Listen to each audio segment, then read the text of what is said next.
बिस्मिल्लाहिर्रहमानिर्रहीम। अस्सलामुअलैकुम। आप देख रहे हैं डीडीपी एनालिटिका। ट्रंप एडमिनिस्ट्रेशन के वक्त में आज से मेरे ख्याल है को 3-4 साल पहले अमेरिका ने एक अपना नेशनल स्ट्रेटजी पेपर इशू किया, नेशनल सिक्योरिटी स्ट्रेटजी पेपर, और उसमें उन्होंने आइडेंटिफाई किया कि हमारा अब कंपटीशन जो है, एडवर्सरीज जो हैं, वो रशिया और चाइना होंगे। और साथ उन्होंने ये कहा कि अब टेररिज्म जो है वो हमारा फोकस नहीं होगा। ये एक शिफ्ट थी जो कि अरसा दराज से एक पॉलिसी चली आ रही थी उसकी, और अब जो सोच थी उसके दरमियान एक तब्दीली नज़र आई। चाइना डेफिनेटली अमेरिका के लिए एक मिलिट्री थ्रेट तो नहीं था, लेकिन इकोनॉमिक थ्रेट वाज़े तौर पे है, ज़रूर है, और नज़र आता है कि और 2-3 साल में चाइना अमेरिका को इकोनॉमिकली बहुत पीछे छोड़ जाएगा। इस दौरान में अमेरिका दुनिया की नंबर 2 इकोनॉमिक पावर बनता है, और उसके बाद कल को अगर इंडिया आगे निकलता है और इंडिया नंबर 3 बन जाता है, या नंबर 2 बन के तो अमेरिका को पीछे धकेल देता है, नंबर 3 कर देता है, तो ये सूरत हाल जो आज के स्ट्रेटिजिशंस देख रहे हैं, आज के जो प्लानर्स देख रहे हैं, वो ये समझते हैं कि अब दौड़ है इकोनॉमिक, कंपटीशन है इकोनॉमिक। तो ग्लोबल पॉलिटिक्स जो है वो सारी अभी इस कंपटीशन के ऊपर चल रही हैं, और ये जो कंपटीशन है ये मिलिट्री कंपटीशन की बजाय अब एक इकोनॉमिक राइवलरी, इकोनॉमिक कंपटीशन की शक्ल इख्तियार कर गया है। लेकिन उसमें मिलिट्री फैक्टर मौजूद है।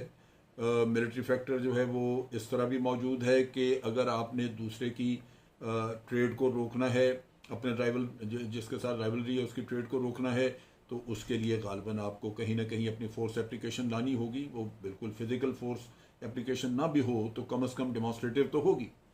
सो उस लिहाज से आप ये कह सकते हैं कि कॉन्फ्लिक्ट भी बन सकता है। फिर ये है कि चूंकि ये सारे मुल्क जो हैं, जो जिनका जो पावरफुल हैं या जिनकी इकोनॉमीज़ जो हैं वो स्ट्रॉन्ग हैं, वो न्यूक्लियर पावर्स भी हैं।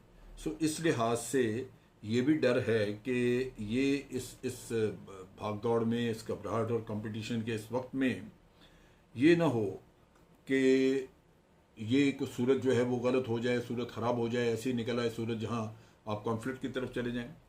तो हमेशा से ये तो है ही है कि जो लीडिंग पावर्स हैं वो कोशिश करती हैं कि वो एक लीड रोल लें, या वो अपने आप को एक बड़ी एडवांटेजस पोजीशन में रखें और दूसरे के लिए ज़िंदगी तंग करें उसकी, या उसके लिए अपॉर्चुनिटीज़ जो हैं वो कम से कम करें, और नतीजा ये कि वो कंपटीशन में हर हालत में आपसे पीछे नज़र आए।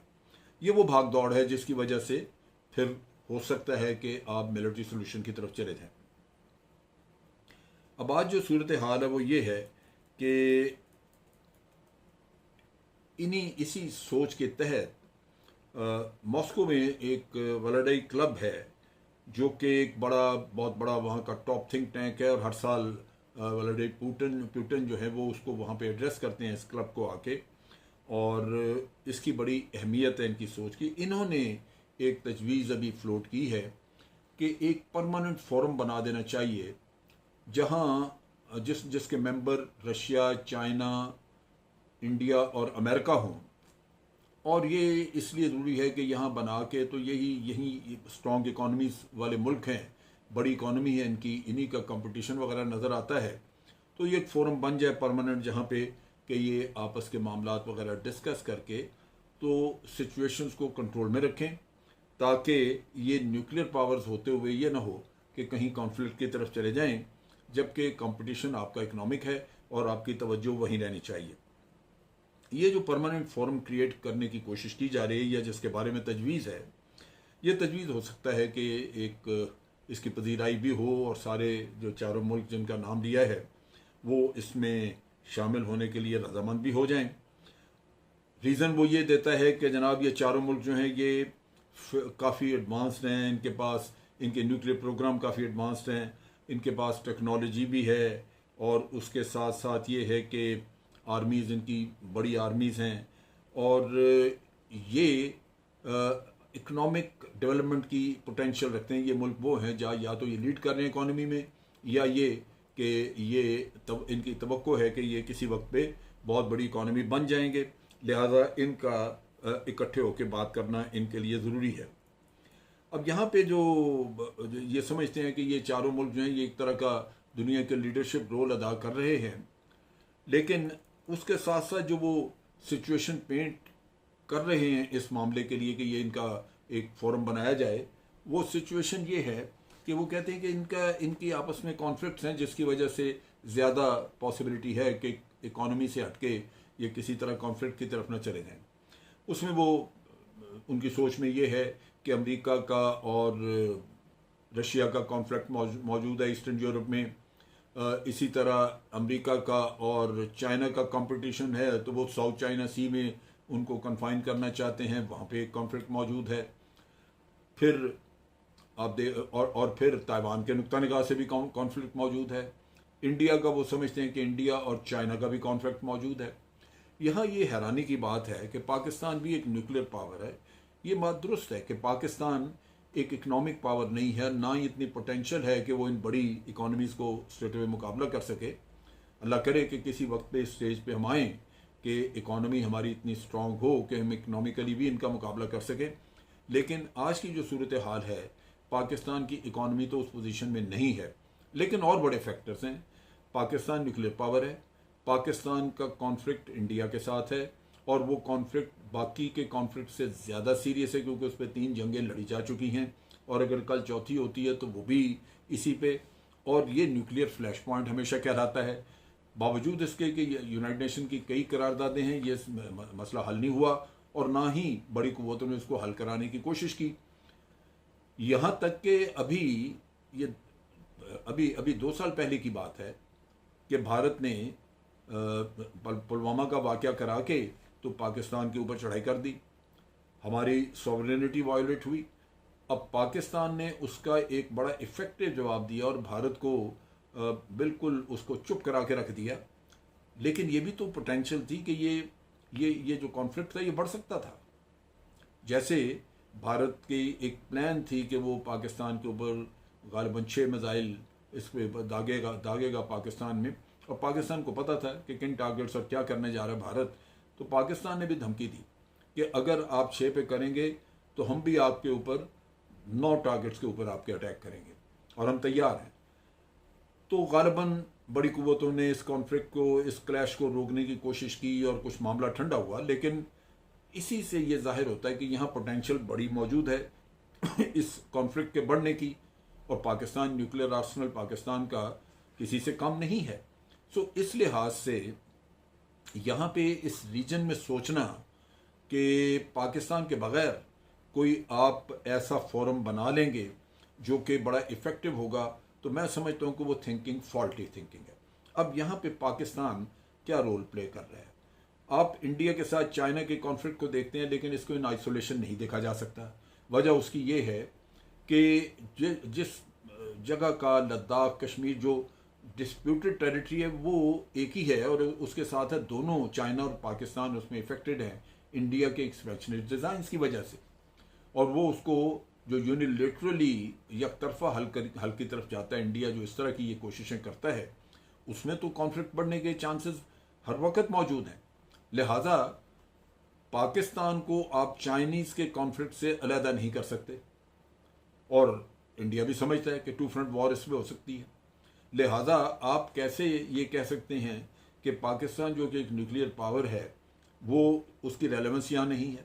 इकोनॉमिक रेलेवेंस आप कम कह सकते हैं कि कम है, लेकिन वो भी बढ़ेगी। अब इकोनॉमिक रेलेवेंस आप देखिए कि चाइना को आप इकोनॉमिकली कंटेन करना चाहते हैं। चाइना का फ्लैगशिप प्रोजेक्ट है चाइना पाकिस्तान इकोनॉमिक कॉरिडोर, और उसके हिसाब से रेलेवेंस पाकिस्तान की इतनी है कि एक तो पाकिस्तान की इकोनॉमी उससे बेहतर होगी, दूसरी तरफ ये है कि चाइना की जो इकोनॉमी बढ़ रही है वो पाकिस्तान के थ्रू बढ़ेगी आगे, क्योंकि उसकी ट्रेड यहाँ पे इंडियन ओशन के थ्रू होगी। अमेरिका उसको कन्फाइन करना चाहता है साउथ चाइना सी में, जबकि आप उसको इंडियन ओशन में लेके आए हैं, और ग्वादर पोर्ट उसको फैसिलिटेट कर रही है। न सिर्फ ये, बल्कि रशिया की जो पुराना ख्वाब वार्म वाटर का, वो उसको बगैर जंग किए मिल रहा है। हम एक्सेस दे रहे हैं उसको यहाँ से। और फिर अफगानिस्तान जहाँ पे ये सारा कॉन्फ्लिक्ट है, जो कि सेंट्रल एशिया, रशिया वगैरह सबको कनेक्ट करेगा, जो अमेरिका के लिए भी एक बड़ी रेलेवेंट चीज़ है, तो ये तो पाकिस्तान के बगैर तो हो नहीं सकता। आइंदा जो डेवलपमेंट्स होती नज़र आ रही हैं, आप देखते हैं कि टपी पाइपलाइन का जिक्र है, वो जैसे अफगानिस्तान में कुछ स्टेबिलिटी आई तो वो पाइपलाइन शुरू होगी। उसके साथ साथ यूरेशिया को कनेक्ट करने के लिए रेलवे लाइन का भी प्रोजेक्ट है, जहां पाकिस्तान के थ्रू रेलवे लाइन जाएगी। फिर किसी ज़माने में अगर भारत भी कनेक्टिविटी ले लेता है, जो कि खित्ते के लिए किसी स्टेज के ऊपर अगर एक इकोनॉमिक रिक्वायरमेंट ऐसी निकल आए, तो ये चीज़ हो सकती है। तो ये पाकिस्तान की तो बड़ी पिवटल पोजीशन है, और अगर कोई कॉन्फ्लिक्ट होता है तो पाकिस्तान उस कॉन्फ्लिक्ट से अलहदा रह नहीं सकता। लिहाजा ये एक ऐसी सिचुएशन है जहां पाकिस्तान को इस फोरम से बाहर रखना इलॉजिकल नज़र आता है। यहाँ ज़रूरत इस बात की है कि पाकिस्तान कोशिश करे, और हमारी कोशिश होनी चाहिए कि आइंदा जितने भी न्यूक्लियर रिलेटेड फोरम बन रहे हैं, पाकिस्तान उसमें उसका हिस्सा हो, पाकिस्तान को उसमें पोजीशन लेनी चाहिए। दुनिया आपको शायद बाहर रखने की कोशिश करे, लेकिन हमें अपना केस बना के तैयार रखना चाहिए। मेरी गुजारिश ये होगी कि आज पाकिस्तान के फॉरेन ऑफिस को अपनी रेलेवेंस की बुनियाद पे, अपनी न्यूक्लियर कैपेबिलिटी की बुनियाद पे, और अपनी चाइना के साथ जो हमारी पार्टनरशिप है उसकी बुनियाद पे, और जो कॉन्फ्लिक्ट है इंडिया के साथ उसकी बुनियाद पे हमें अपनी रेलेवेंस बतानी चाहिए।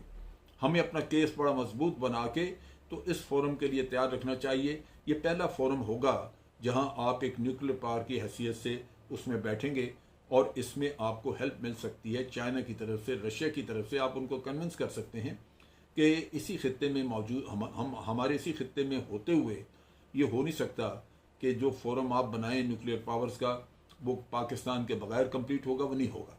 तो इस ख्याल के तहत मैं समझता हूँ कि पाकिस्तान को ज़रूरत है कि वो एक बड़ा स्ट्रॉन्ग केस अपना बना के तो इसी चाइना और रशिया के साथ डिस्कस करके अपनी राइटफुल जगह हासिल करे, ताकि आइंदा जितने भी न्यूक्लियर फोरम्स हैं उनमें पाकिस्तान को शामिल किया जा सके।